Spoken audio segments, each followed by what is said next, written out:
বাংলা চলচ্চিত্রের ইতিহাসে এমন অনেক মুখ আছে যারা হঠাৎ করেই আকাশে উজ্জ্বল নক্ষত্রের মতো জ্বলে ওঠে আর তারপর সময়ের স্রোতে কোথায় যেন হারিয়ে যায়।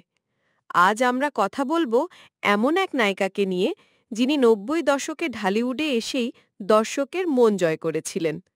তার সৌন্দর্য, নাচ, অভিনয় সবই ছিল আলোচনার কেন্দ্রবিন্দু।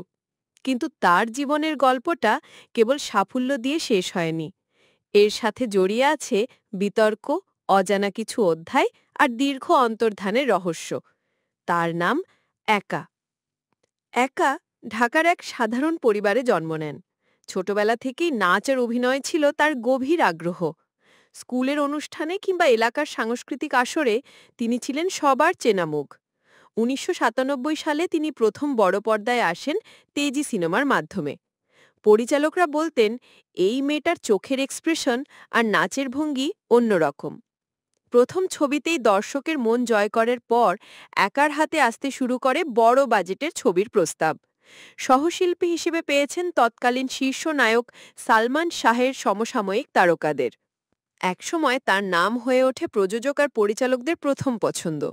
ধর, আজকের দাপট, তেজি এই ছবিগুলো ঢাকাই সিনেমার হিট লিস্টে জায়গা করে নেয়। মঞ্চে নাচ, গানের শুটিং আর চরিত্রে অভিনয়ের মধ্য দিয়ে তিনি হয়ে ওঠেন এক বহুমুখী শিল্পী। সেই সময় সিনেমা হলে দর্শকের ঢল নামত। একা পর্দায় এলে হাততালি আর শীষে ভরে যেত হলঘর। তবে সিনেমার দুনিয়ায় সবসময় নতুন মুখের আগমন ঘটে। সময়ের সাথে সাথে দর্শকের পছন্দও বদলাতে থাকে। নতুন প্রজন্মের নায়িকারা যখন ঢালিউডে জায়গা করে নিচ্ছেন, তখন একার সিনেমার সংখ্যা কমতে শুরু করে। তবুও মাঝে মাঝে তিনি এমন চরিত্রে অভিনয় করেছেন যা তাকে আলাদা করে রেখেছিল। দৃঢ়চেতা নারী, প্রতিশোধ পরায়ণা চরিত্র কিংবা আবেগঘন রোমান্টিক নায়িকা। কেরিয়ারের শেষে দিকে এসে একার নাম বড় পর্দার চেয়ে সংবাদপত্রের পাতায় বেশি দেখা যেতে লাগল।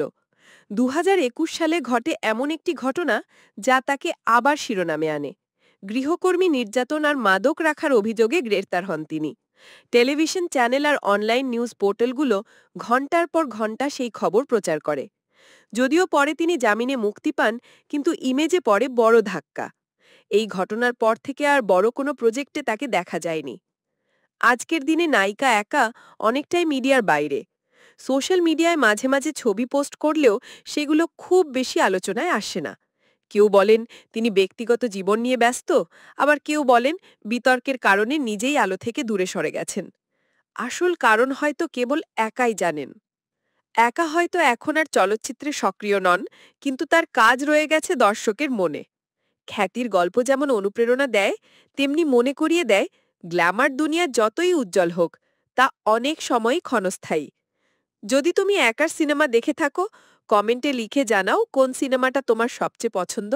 আর ভিডিওতে ভালো লাগলে লাইক, শেয়ার আর সাবস্ক্রাইব করতে ভুলবে না।